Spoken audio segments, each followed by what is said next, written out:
Today we are going to talk about one of the most disturbing and mysterious intelligence operations of the Cold War, an operation that allegedly left behind a ticking nuclear time bomb in the Himalayas. This is not a conspiracy theory. This story comes from declassified records, investigative journalism, and a book written from the words of the Indian officer who led the mission. So what really happened? And why is this story resurfacing now? Let's break it down, step by step. The Cold War, panic that started it. All we go back to the mid-1960s, the peak of Cold War tensions. On October 16, 1964, China successfully tested its first nuclear bomb. Washington was shaken. The United States suddenly faced a new nuclear power in Asia. The CIA needed intelligence, fast. And that's when the agency allegedly approved a covert operation in the Himalayas, right on India's doorstep. The Nanda Devi Mission, science or espionage? The mission was publicly presented as a scientific mountaineering expedition. In reality, it was far more dangerous.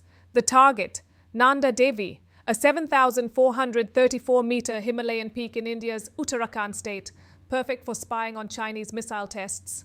The plan, install a portable nuclear-powered surveillance device near the summit. The device, known as SNAP-19C, weighed around 50 pounds and was powered by plutonium-238 and plutonium-239. Let this sink in. The amount of plutonium inside was estimated to be 1/3 the size of the Nagasaki atomic bomb. Its job? Power an antenna that could intercept Chinese nuclear and missile signals. Who was involved? This was not a solo American operation. The CIA led the mission. The US Air Force supported it. India was involved at the operational level. The Indian side was led by Captain M.S. Kohli, the legendary mountaineer who also led India's first Everest expedition. The American team included Barry Bishop, a National Geographic photographer and Everest climber, who served as the mission leader. 1965, when everything went wrong. In 1965, the joint Indo-US team began the climb, but nature intervened. A massive blizzard hit the mountain. Captain Kohli made a life-saving decision.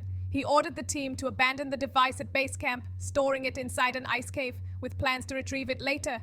The team returned the following year, but the mountain had changed. A powerful avalanche had wiped out the entire site. The nuclear device was gone forever. Multiple search missions were launched. Nothing was found. A nuclear device lost in the Himalayas. Let that reality sink in. A plutonium-powered nuclear generator buried somewhere under ice and rock in a region that feeds the Ganges River, one of the most important river systems on Earth.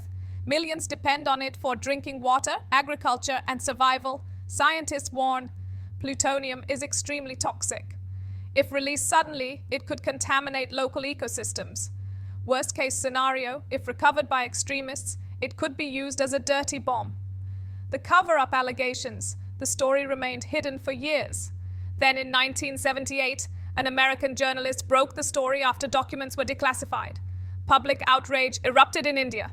Prime Minister Morarji Desai ordered an inquiry. But soon after, allegations emerged that the issue was quietly buried following pressure from Washington. At the time, US President Jimmy Carter reportedly urged India to avoid escalating the issue. Both governments allegedly chose silence. Why is this story back now? Fast forward to recent years. A book titled My Life's Tragic Chapter, written from the words of Captain M.S. Kohli, resurfaced on social media. Former team members, including Jim McCarthy, the last surviving American climber, confirmed that warnings were raised even back then. In 2021, a devastating Himalayan disaster killed over 200 people. And some experts again questioned whether radioactive material could still be buried beneath the glaciers. Is there an immediate danger? Experts say large water volumes reduce widespread contamination risks. A nuclear explosion is extremely unlikely, but localized exposure remains a concern. The biggest fear? The device falling into the wrong hands. Let us be very clear. Much of this information comes from declassified files, books, and investigative reporting. Not every detail can be independently verified even today. But the risk, history, and unanswered questions are real. A Cold War spy mission, a missing nuclear device, a Himalayan glacier feeding one of the world's most sacred rivers. This is not just history. This is a reminder of how geopolitics can leave scars that last generations. You are watching Vistar C, where we go deep so you understand the full picture. If you found this analysis informative, like, share, and subscribe, because some stories should never be buried under ice.